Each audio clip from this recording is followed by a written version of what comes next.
The figure of Satan in biblical literature presents an intriguing study in theological development.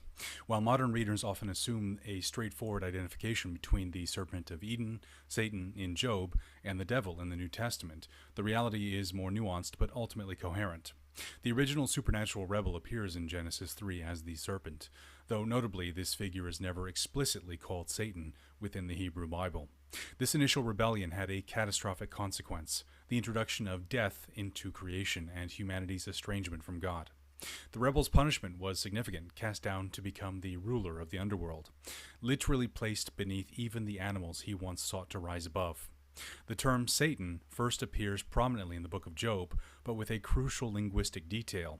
In Hebrew, it appears as ha-satan, with the definite article.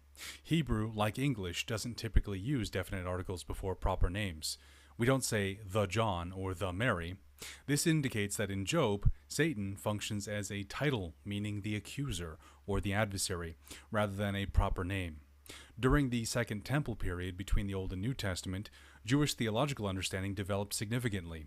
The original rebel from Eden began to be understood as the preeminent supernatural opponent of God, earning titles like God of this world, 2 Corinthians 4, and ruler of the power of the air. This elevation in status made theological sense as the first to rebel and the one whose actions brought death into the world. This figure gained authority over all who die. The development of Satan's various names and titles reflects this theological understanding. In Second Temple literature and the New Testament, we see terms like mastema, from the Hebrew root relating to opposition, Belial, Beelzebub, Prince Baal, and Diabolos or Diabolos, the deceiver or slanderer. These varying terms don't indicate different entities, but rather reflect different aspects of the same supernatural opponent. The transition to Greek-speaking culture during the Hellenistic period allowed Satan to become a proper name, as Greek permits definite articles before proper names. This explains why New Testament usage differs from Old Testament usage.